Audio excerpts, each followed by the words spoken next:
Welcome, everybody, to today's Building My Legacy podcast. I have with me today George Copeland. He is with a company called Laborem Edge.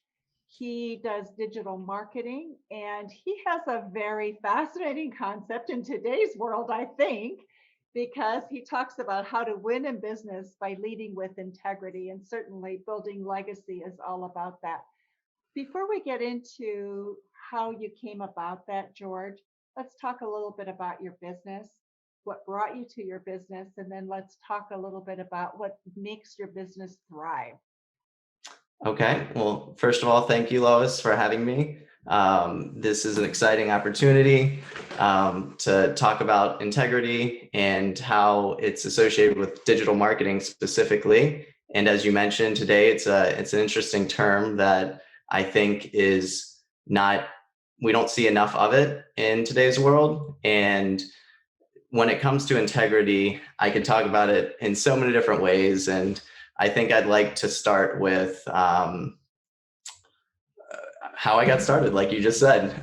So I was just thinking that off the cuff, the reason I got into what I'm doing now is because I was hired about 7.5 years ago by a business partner at the time to help him start a restaurant and nightlife venue.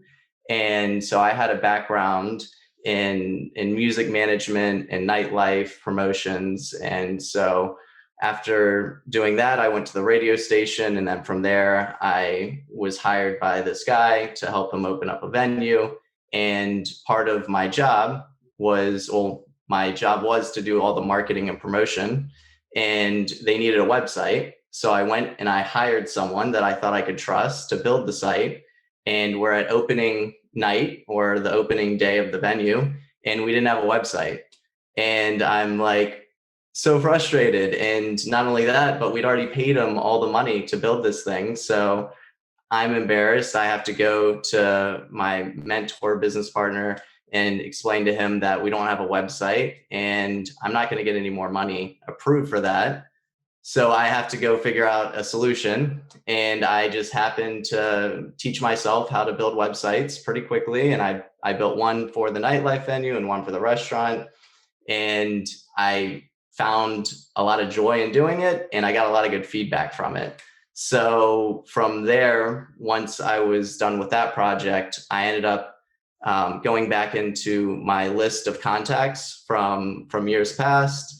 Actually, the lady who cut my hair, she had an idea for another business. So I started doing a website for her. And so integrity to me, we never ended up getting anything back from that business, and that is the opposite of integrity, right? So when you do something in life, you give your word, you want to always do the right thing. And that's in its simplest form. And I think that in my industry, there's a lot of, I think it's the fake it till you make it concept, unfortunately, where ever since COVID began, there's been a lot of people, anyone with a laptop, I feel is a digital marketer. It's an easy market to get into because it requires very little investment, right? You just need a laptop and an internet connection, really. And so there's a lot of people that are promising the world to businesses, and it's unfortunately tainting our industry. When I got into business, another reason I started was, or what motivated me to do digital marketing was I had other friends and mentors taken advantage of by Yellow Pages, which they were the original Google of their time. So very valuable, very value-driven business. But when digital marketing came around as the buzzword of the time, they say, well, we need to get into this, right? Google is taking over our market share. So we need to, before we lose all of our clients, we need to get into that market. And unfortunately, they are a sales-driven entity, right? They had a great relationship with their clients. And so therefore they had the trust, and they convinced them to sign these annual contracts. and it was a $12,000 contract. And when they didn't end up getting the results, the contract was to get them more business, just like Yellow Pages was. But when they didn't get it, they would come back with respond with, "We got you all these clicks, so it's not our fault, it's your fault." And it's not their fault. At the end of the day, their expectation as a client was to get more traffic and more leads. And so I felt it was wrong that Yellow Pages hid behind the philosophy of clicks.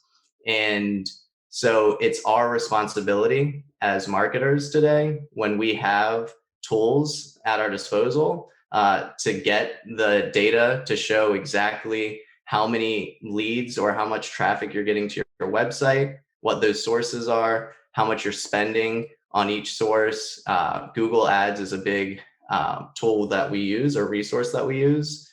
And the reason I love it is because of the transparency it provides. So it allows us to be able to show a business exactly where every dollar they spend is going and what's working and what's not working. We take the ad, we send them to the landing page, we actually listen to the phone calls so that we know everything we're doing is very transparent and we understand if it's working or not working. So therefore, there's no misinterpretation or feelings. Our clients never feel like they're being taken advantage of because they know exactly what's going on at all times. So I went on a little bit of a tangent, but I wanted to just paint the picture of what transparency looks like through integrity. So, George, I think right now there's not a person in this space that uses marketing that hasn't been burned by a digital marketer, right? I don't think so. And so when we first started talking, I said, I think we better define the word integrity because I'm not sure it means what I think we each hold a different definition, perhaps. Mm-hmm. So talk a little bit about that and how you arrived at what is integrity, because I think some of what you described is what we would expect. That's normal expectation. So to me, integrity is that plus. So talk a little bit about that. Understood. Okay. I love that you just said that, because expectations are huge in life. It's all about setting expectations. So I don't agree with the philosophy of people guaranteeing leads or business, at least a specific number, in a specific time frame. There is no guarantees when it comes to marketing. You can set expectations that your goal is to get to this point or to hit this goal for the business. However, I want to also tie in the concept that you don't know what you don't know, right? So what I'm about to say, you probably aren't aware is even possible, but I've spent the past 3 years developing a software that takes data from Google. So I can actually look back 4 years of search history on Google, and I can see exactly what people search for. It's anonymous, so no, I don't get to see exactly what Lois is searching for example, but I get to see the aggregated data so that I can see on a specific topic, like landscaping, for example, exactly what type of ways people are searching for that topic or niche, and how many times a month are they searching for it, right? As well as an average cost. And those metrics I can actually extract based on location. So I can take a business and say it's landscaping and say they provide a service in 3 different counties. Then I can go look at those 3 counties, and based on 4 years of historical data, I can see a trend and I can see an average demand, right, of that business. And then I can actually calculate, based on our agency's historical performance for that industry, we can predict in the future what the 12-month outlook looks like. So we can say on average, next month, we're going to get you 30 to 40 leads at an average cost of $70, right? And I can even break it down further into what type of leads. Are they hardscaping leads? Are they repair? Are they install? So we use natural language processing, which is a fancy word, but we break it down into to topics using semantics. So like install and repair are two examples. And what that allows us to do is then give that expectation to that client based on a concrete, evidence, the data that Google provides. And what I'm trying, my main purpose or my main goal with this software is to provide transparency to the world so that businesses can begin to defend themselves through the awareness of what's actually possible for that business. Because right now, I don't think that it's intentional that a lot of agencies or people that have started agencies are intentionally trying to deceive people. What took me so long to do is very, very tough. It took a lot of time. It's my life's work, I would say at this point, as far as the software goes. And so because of the complexity of digital marketing, people decide they don't have the years to invest like I did into figuring out what the expectation of a working together looks like. So they just throw out a number based on maybe hopefully prior experience. But unfortunately, there's a lot of coaches out there that say, just tell them this and then figure it out afterwards. And I don't agree with that. When I started out doing paid advertising, specifically with Google, it gave me a really bad feeling in my gut when they would ask me, how much do I need to be spending on Google and what am I going to expect to get from that? I couldn't tell you. There is a keyword planner that Google provides, but it's very biased towards Google in regards to Google's bottom line is the clicks, because that's how they get paid. So they don't go out of their way to avoid in their prediction the keywords that you should be avoiding, if that makes sense. So if I told Google I want to look up landscaping traffic, it's going to give me a list of thousands of different terms, and it's going to say on average we're going to give you X amount of traffic or leads from that. But in that list, there's probably 40 to 50% of the terms that should be avoided. So it's taking into account false expectations. And so tying it into integrity, I think that in a way it is Google's responsibility if they have the ability to provide that type of awareness to businesses. I could go down a long path talking about their machine learning and how they're, I think, trying to get closer to that end result for the people that sign up. But I want to keep this conversation focused on the integrity piece, which it's I think an obligation or responsibility. There's a quality of life metric that is directly impacted by businesses that literally take the trust of a business. So an agency taking the trust of a business, and most likely it's a small business, right? And these small businesses, there's not just the cost of the agency, but the operational cost. And a lot of agencies are getting people to sign up for a 3-month agreement typically. And that's a lot of, depending on the business, that is a lot of operating capital, including the wasted spend that you're probably not going to get back. Even if there's a money back guarantee, they're probably going to convince you that it's your fault, not theirs.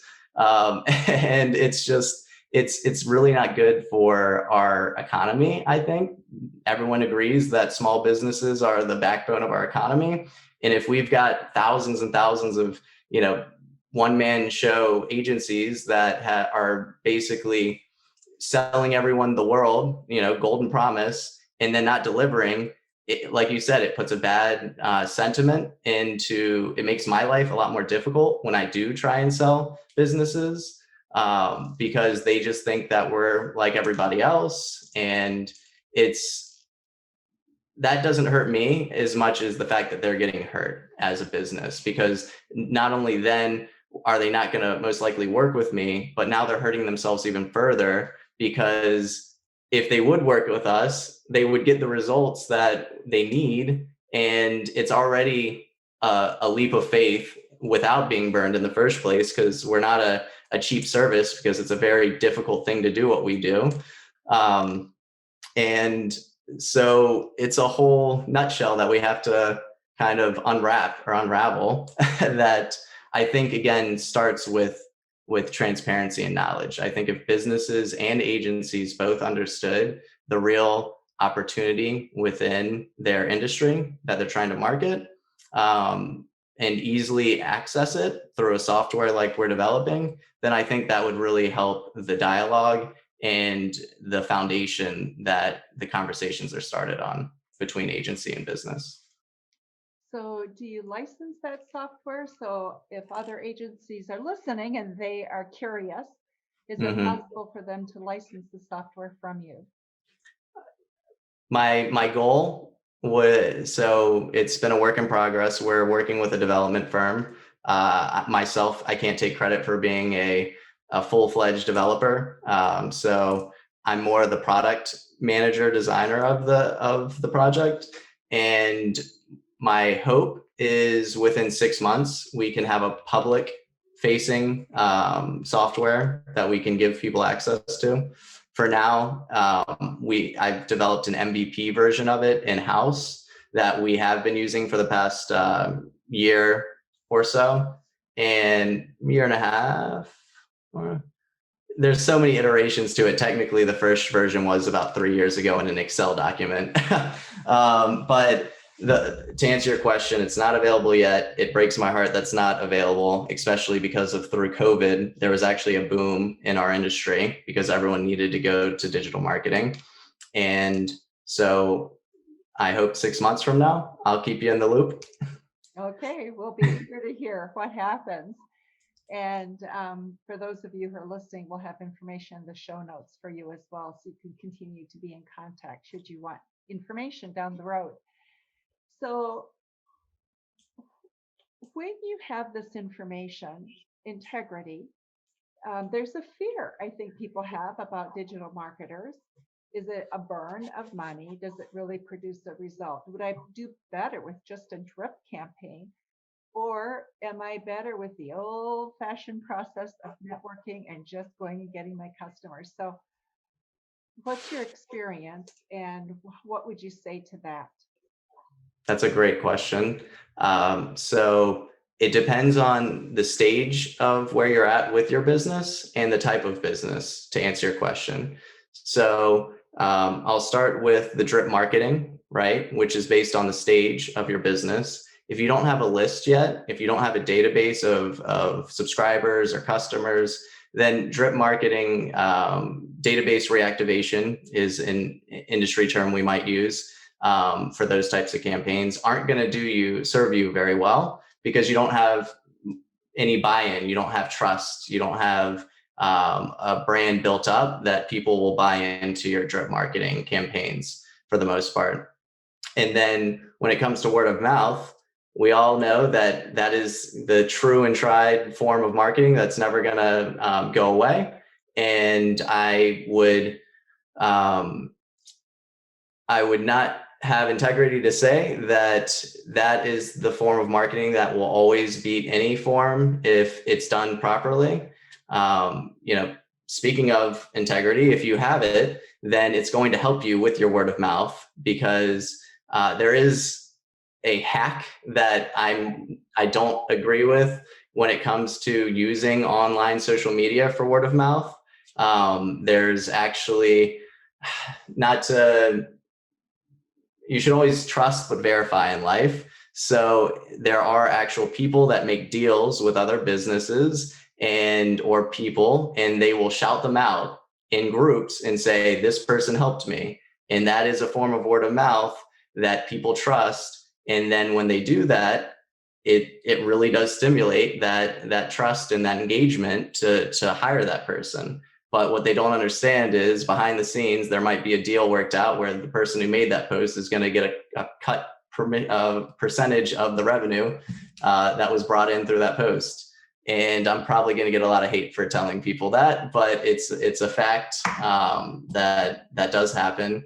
I was actually only made aware of it recently, and I I'm like, that makes a lot of sense. So true word of mouth can be faked, unfortunately, in the digital world. But I think that when it comes to what we do, it's not a good fit for everyone. But for example, home services, which we specialize in law firms, so a lot of service-based businesses, we excel at providing services for, because a lot of contractors have great word of mouth and curb appeal, curb marketing. So like if they're working on a roof, they can put a sign in the yard, and that's going to be a phenomenal way to generate business. But if a roofer or a landscaper is really hungry to grow their business, they can hire someone like us who's going to be able to really target people based on their intent. So when they go to Google and they type in landscaper near me, then clearly they didn't see the sign in the front yard. Clearly they weren't told, or they don't have friends they can ask about who the right landscaper would be or roofer to hire. So we want to catch those people in the moment and put an ad in front of them that says, hey, we're the right landscaper for you. And we want you to call this company that can do the work for you. And so those are opportunities that a business would miss out on if they didn't hire a business like us to handle that form of marketing. And it's gonna, depending on where you do business, if it's a city with a lot of demand for that service, which again, we always start out like, I want to make the analogy for business owners. Starting a digital marketing campaign is a lot like starting a business. You should always do the upfront research to figure out, is there a demand? Are people going to value the product that you provide? And that is our first step. And that's what any agency should be doing. They should look and use Google's open source, resources, and figure out, are there people looking for your service? Because if they're not, we can't help. There's no way you can't squeeze the juice from the fruit if there's no juice to be squeezed, right? So it's important that you do the research, educate yourself. I think business owners, they can use resources like SpyFu or SEMrush, or there's another, if you type in keyword research on Google, there's a lot of resources you can at least do on your own to figure out, in your area, are there people looking for your services? And if there are, then digital marketing would be a good fit. There's also a whole suite of services we provide in addition to that, but that's where we like to start. And so then we have another platform that I think you might actually be using based on the invitation we got, which acts like a CRM, and it allows you to do drip marketing, like you said, through texting, email, voicemail drops, and a whole suite of other services. And we tie that in with our lead generation service, but we also offer it to the businesses that are at a stage where they're not ready for the really ramping up the amount of leads they need. So George, is there a point where a company is not ready? When do you, if you're a startup, when do you turn that corner to being ready for digital marketing? And if you're more of a medium-sized company, entrepreneurial company, at what point do you move and focus on digital marketing? Is there a point where you make that shift? Sure, that's a really good question too, and it is how we start our conversations with potential clients. So we need to understand, what is the capacity that a business can take on a monthly basis. And so if depending on your revenue and your profit margin, which we also want to understand before we work with a business, we need to understand those three metrics, and then hopefully the close rate as well. So if we got you 10 leads, how many of those leads would you most likely convert into paying customers or jobs? And if we can get that information, then it's much easier to answer that question. So because we always want to make sure that they get more than they spend at the end of the day. And if they don't have a capacity to take on enough work that it would end up paying for the marketing spend in our services, then it wouldn't be the right time for us to work with them. Perhaps they can try and do it on their own, and they might, for example, I spoke with someone after my last podcast about a month ago, and I followed up with her a month later. And she said that she's tried doing Google Ads on her own, and she's gotten a little bit of traction. And that's great because she's avoiding our high agency fee, and she's not at a point in her business yet where she really needs to fine tune her traffic to the point where she's extracting every lead at the lowest price point, because it's important to us to be the best in the market, so that our true cost per lead, taking into account the agency fees and the marketing spend, which is also a point of integrity. A lot of agencies will hide, they'll charge you a flat rate, and then they won't tell you how much ad spend is included. And so at the end of the day, that is the calculation that would be needed to figure out if a business, can first handle the business, and then will the profits result in a true ROI. After that, it's more psychological. Our biggest roadblock or hurdle to overcome when it comes to businesses deciding if they're ready to work with us is actually the fear to get started in the first place. So whether they've been burned in the past or they just have sticker shock, it's hard to get over to make that decision for small businesses to be spending. For us, it's anywhere between usually on average $5,000 and above to be working with us on a monthly basis. So it's a tough pill or a big pill to swallow. But if they can get over that mental roadblock and they can be able to front that type of capital for a month or two, the amount of return they're going to get greatly outweighs that investment. So besides the numbers making sense, they also have to understand how business works, the cost of operating capital to not use a service like ours. Got it. And part of what you talk about with integrity is helping people sort that so they make the right decision at the right time. I'm guessing, who are your best clients? Thank you. They are definitely home service and law firms. We've worked with, sorry. What is home service? What do you mean by home service? Thank you. So we are mainly focused right now, we're doubling down on landscapers, which is a form of home service.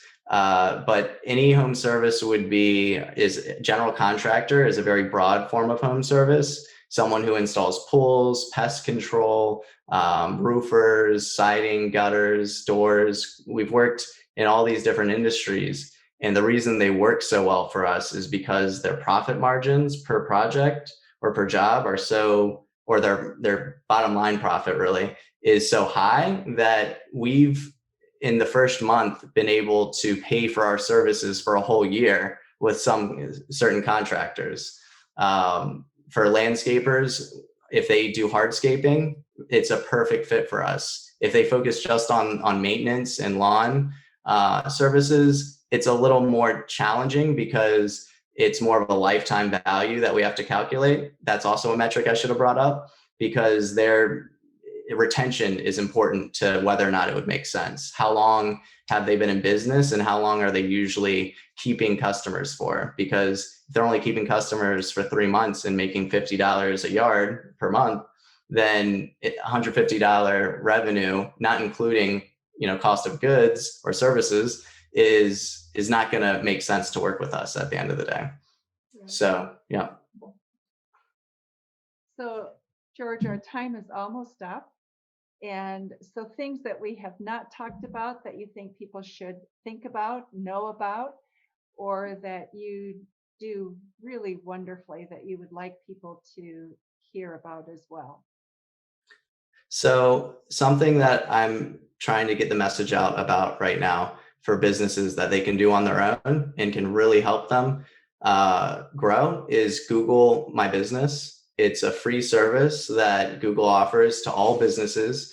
And what you do is you can type in Google My Business into Google, and it'll allow you to create a free listing. If you type in a good way to know if you have a listing or not is to type in your business name into Google. And if it shows up on the right side of Google, then that means it exists. Whether or not you have actually claimed it and verified ownership is another step that is very important, because if you haven't done that yet, maybe you started a business and you hired someone and they did all this for you, but you weren't aware of it, right? Maybe you don't actually have direct access to that account. And what can happen is people can go there, they can review, which is very important that you respond to reviews, because 80+% of consumers are looking for those responses to reviews. So that's also why you shouldn't be too worried about negative responses, because people can tell the genuinity of your business and how you represent yourself based on your responses. Not everyone is happy, and so there's that point. But something also to be very careful or to be aware of is if you have a listing and you're not able to access it, people can actually go in. I could go into any business and make a recommendation to change the phone number or any other information about that business. And within 2 weeks, what happens is there's a notification sent out to whoever the admin of that profile is, whoever created the account.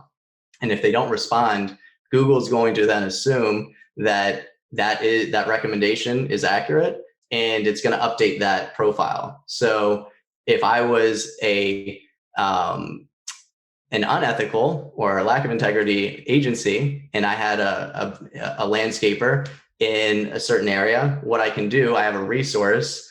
I can look up all the businesses in that area and figure out which one have not been verified or claimed.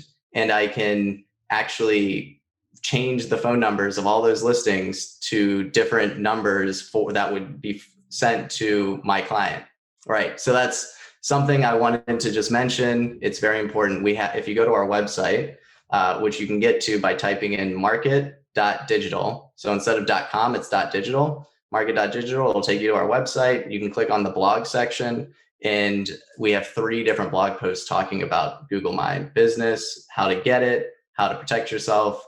You can also hire us. We're kind of like a registered agent. We can become an admin and make sure that your information never changes.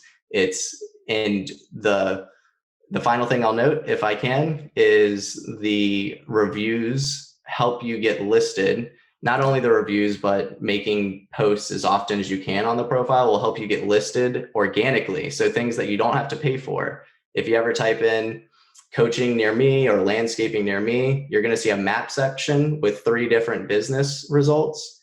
And the way you get shown in those results, you can pay, but typically there's only 1 slot for paid and there's still 2 for organic. The way you get there is by getting a bunch of reviews. Not all at once. I actually recommend you getting them frequently, because that's what Google looks and cares about is the health of your profile, and responding to all the reviews. And within the reviews, keywords matter. So people typing reviews in your responses, you actually want to include keywords that matter to your business. And when I say matter, it's not about what you think, it's about what actually people search for. So that's a big difference. There's vanity terms, which a business could go to an SEO agency and say, I want to be ranked for these terms, but there might be no demand for them. So you want to do your upfront research, figure out what terms actually matter, and then make sure to include them on your listing and the reviews and in your responses. And that will help you be found. Wow. Yeah. Thanks very much. That's You're welcome. helpful information. Thank you. You bet. George, thank you so much for being with us today on Building My Legacy podcast. And for those of you who are looking for more information, we will have information about George Copeland and his business in the show notes. So please feel free to connect with him.